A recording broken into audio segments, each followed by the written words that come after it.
In this episode of the Realistic Drawing Guide, we are going to begin rendering the drawing realistically in pencil, starting with the eyes. Now, as I do this, I will be relying on the outline that I had created with help from the grid that I had made in the previous video. So, let's get on with this. So here I have my outline that I did, and you can see how I've positioned all of the features, such as the eyes, nose and mouth. Now, these are the sections that I'm going to be focusing on today, starting with the most important part of any portrait, the eyes. Now, before I begin drawing, I am going to be using a 2B Faber-Castell pencil to do this, and I'll be using this for most of the drawing, at least until the later stages. I'll start at this eye to the left. Now, whilst I'll continue to show some of this footage and talk about the process in real time, I will also be placing a lot of this into a time lapse, mainly so I can get through this without the video being a few hours long, because that's how much time this takes. Now, for those who are interested, I will be uploading a lot of real-time drawing footage over onto my Patreon page, where you can watch and observe this process however you want. You can see here on screen I've also shown the reference image that I am working from. As I explained in the previous video, I have the image up on screen in front of me where I can zoom in and see all of that detail, but then mostly for the earlier stages as I was outlining the drawing, I also have a copy of the image printed out at the same size as I am drawing it at.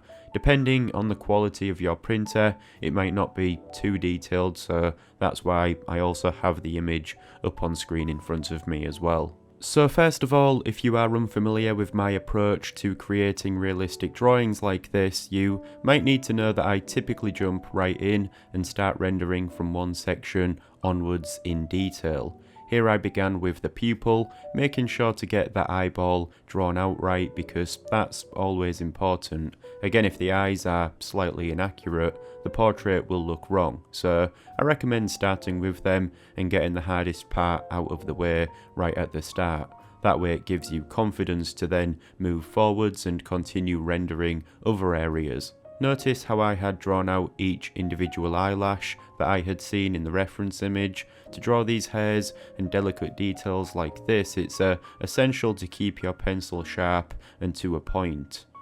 When I had outlined the drawing, I had also outlined the creases around the eyelids, which I define more clearly here. I do plan on covering how I produce the necessary textures for the skin in one of the next videos, but I also do a bit of that here around those lines. This consists of a series of marks with the pencil that are made around each other. It's nice to have the outline for the glasses here, framing this section that I'm working on first. As I moved up to draw the eyebrow, which creeps under the glasses at the top here, I approach it the same way as I did the eyelashes. I make the effort to draw out each hair separately. Of course, it's never exact, but in doing this, I get a result that looks good. By observing the reference image, you'll see that there are always these details that seem to stand out more amongst the rest, such as marks on the skin, or hairs which are longer and separated from the others, and it's good to be accurate when drawing out specific details like that, but when there's a large area of hair, for example on his moustache, which you'll see me draw out in a later video, you don't have to obsess over getting each line in the right place. That being said, you still want to make an effort to do so, which sounds contradictory, but by trying to do that, that's what gives me results that I am happy with. Again, I'm still using that 2B Faber-Castell pencil here, and it's a good grid to use for this initial rendering stage, seeing as I'm able to produce a wide array of different shades by adjusting the amount of pressure I apply. Here at this stage, the drawing might lack some contrast. That's why in the later stages, I work over this with a softer, darker pencil. Here you can see how I'm close to finishing this section. I'll also outline and shade in the glasses whilst I'm working on this. Now, I apologise because obviously I'm working on this portrait in sessions, and one morning I came to work on it and had picked up my mechanical pencil by habit of using it most of the time. However, there is some 2B lead in this, so the same can be done with the 2B Faber-Castell pencil that we was using, and so you'll see how I eventually realise and change over again. Now that I've drawn out this section, I'll continue to take the same approach to render the other eye. I'll place this into a time lapse.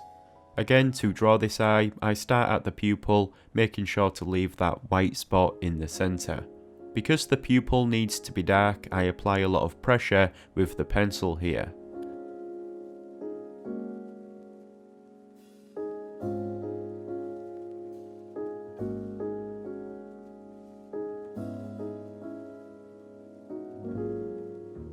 I continue to follow the outlines that I have already made and draw in some of the eyelashes. The same way as I did before, these eyelashes are something that I draw out individually, having them curve downwards like so. Also pay attention to the wrinkles in his skin around the eyes. You know, these are details that matter, and so make sure you draw them in. You'll notice that I actually outline the lines for the wrinkles and then work around them, adding texture to the skin. Like I was saying earlier, you'll find that there are the more important details like this, let's call them primary details, and these are more specific, and so you have to accurately draw and place them correctly. Then there's the secondary details, I suppose. These are the details that don't stand out so much, you know, like the smaller details that you'll see in the pores of the skin or one of the many hairs that we draw. You don't have to be so careful when adding all of that, but you should still make an effort to be.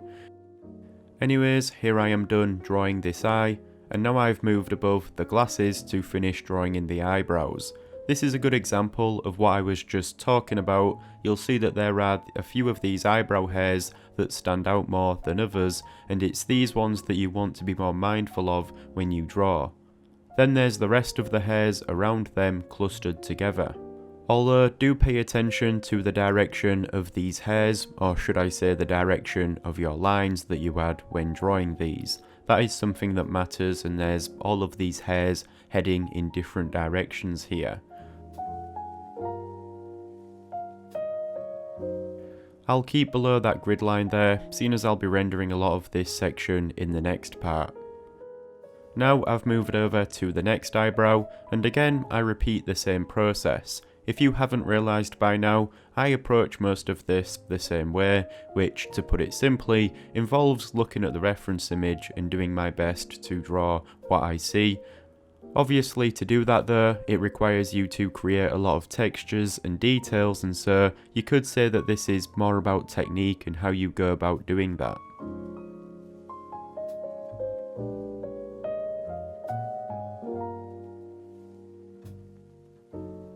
So there we go, that's the eyes drawn out. I will move down to the nose and mouth in the next one, but I think I'll end this one here.